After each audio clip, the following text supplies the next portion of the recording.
This is Autoline Daily, the show dedicated to enthusiasts of the global automotive industry.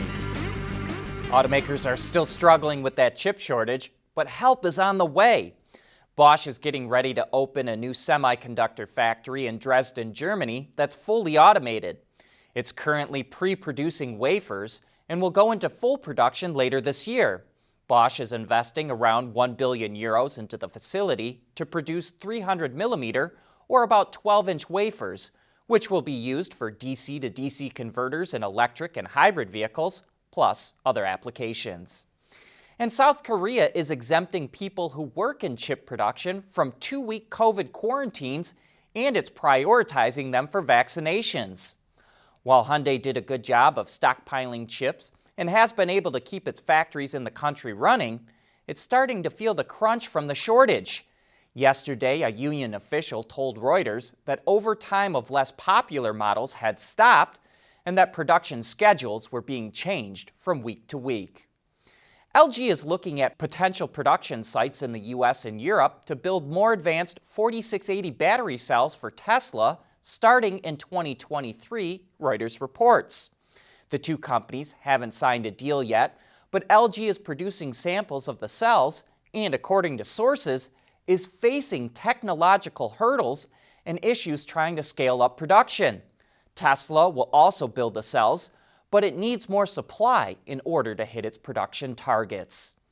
And in other battery news, Swedish battery maker Northvolt is buying U.S. startup Cuberg, which was spun out of Stanford University in 2015. It's developed lithium metal battery cells that increase range and capacity by 60% compared to conventional lithium-ion cells.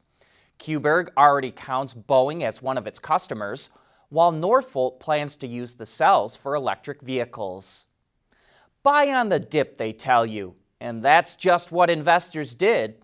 As we pointed out the other day, stock prices of EV companies had almost lost half of their value from their peaks earlier this year, and investors could not resist those cheaper prices. They bid Tesla shares up 20%, and that pulled the entire segment with it.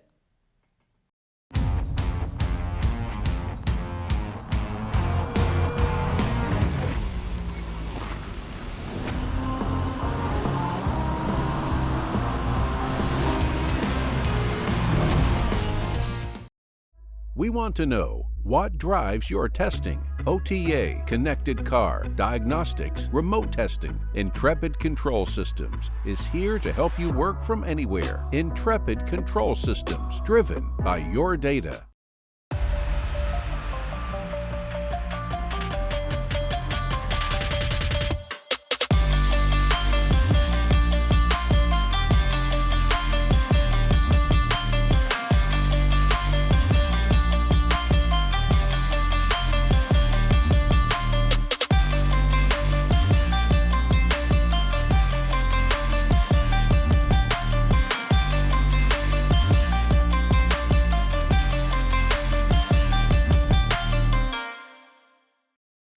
As part of the restructuring of the Renault-Nissan-Mitsubishi alliance last year, Mitsubishi announced it would stop new car development for the European market. Instead, Mitsubishi will get 2 rebadged Renaults starting in 2023. They're supposedly based on best sellers in the European market. They'll be made in Renault plants and will have some minor differentiation. They'll be sold alongside the Eclipse Cross PHEV to round out Mitsubishi's European lineup. Just about a month ago, we told you Jeep will reveal a Wrangler EV concept at the Easter Jeep Safari, and now we have the likely name for that model. It teased this design sketch of the Magneto, which, based on the name, we're assuming is an electric Wrangler. The event kicks off on March 27th, so more details to come soon. And speaking of teasers, Hyundai is giving us our best look yet at the performance version of the Kona. The newest N model is also its first utility vehicle, and like all N models, features a much more aggressive style, which is highlighted by the new lighting signature. On top of a roof spoiler, dual exhaust, and rear diffuser, the Kona N also has unique wheels, red accents, and N badging. Like the Jeep, more details are said to be coming soon. You know, there's only a handful of the Chrysler Turbine cars left, and one of them is going up for auction. It still features its original paint, trim, and interior, and the latest owner even rebuilt the engine so the car runs again. No price is listed, but these cars are reportedly worth over $400,000. After all, it literally is a museum piece. And speaking of classic cars, the Auto Royale Concours d'Elegance, said to be Britain's newest classic car event, is going to display cars from some of India's wealthiest rulers of the 20th century.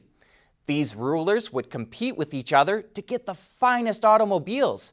And for some of the vehicles, it will be the first time they've ever left India. The Maharaja cars will be on display from July 16th to the 18th, and tickets start at £48, which is about $66. We recently got a letter from viewer Lambo 2015 who has an interesting question he'd like to pose to you all. I'll leave out some of the backstory for now as to not possibly influence some of the answers, but he asks, quote, "If you're asked to get a regular screwdriver, what style do you get?" Let us know in the comments. We'll tabulate all the answers and give you the story in tomorrow's show why Lambo 2015 had this question pop up. And coming up next, John has the lowdown on unintended acceleration. Autoline Daily is brought to you by Bridgestone, solutions for your journey, and by Intrepid Control Systems, over-the-air engineering. Boost your game. Ever since automatic transmissions became popular over half a century ago, complaints started popping up about cars accelerating out of control. Officially, it's called SUA, or Sudden Unintended Acceleration. But it's really driver error. People step on the gas pedal thinking they're stepping on the brake. Lawyers who make their living suing car companies blame some sort of gremlins. They claim mysterious whiskers growing in the electronics cause short circuits that lead to runaway cars. But here's what they cannot explain. Sudden acceleration mostly happens with older drivers. And while it is not PC to say so, it mostly happens with older women. Moreover, it does not happen with cars with manual transmissions. In the mid-1980s, SUA almost killed Audi in the US market. 60 Minutes did a hack job report that blamed it on the car, and sales collapsed. Only the deep pockets of parent company VW AG kept it alive. Audi's solution was the shift lock mechanism. And that's why every car today forces you to put your foot on the brake before you can shift out of park. But that did not stop the problem or the lawsuits. A decade ago, Toyota got hammered. 2 years ago, it was Tesla. Today, Subaru faces a class action lawsuit. You know, Tesla was lucky. It has the onboard technology that proved drivers were stepping on the accelerator instead of the brake. But winning lawsuits does not solve the problem. And that's why the new Acura MDX may have the solution. At speeds under 6 miles an hour, it will not allow the vehicle to accelerate suddenly if there's something in front or behind it, like a car, a person, or a garage door. They use the sonar to figure that out. Every automaker needs to look at Acura's solution.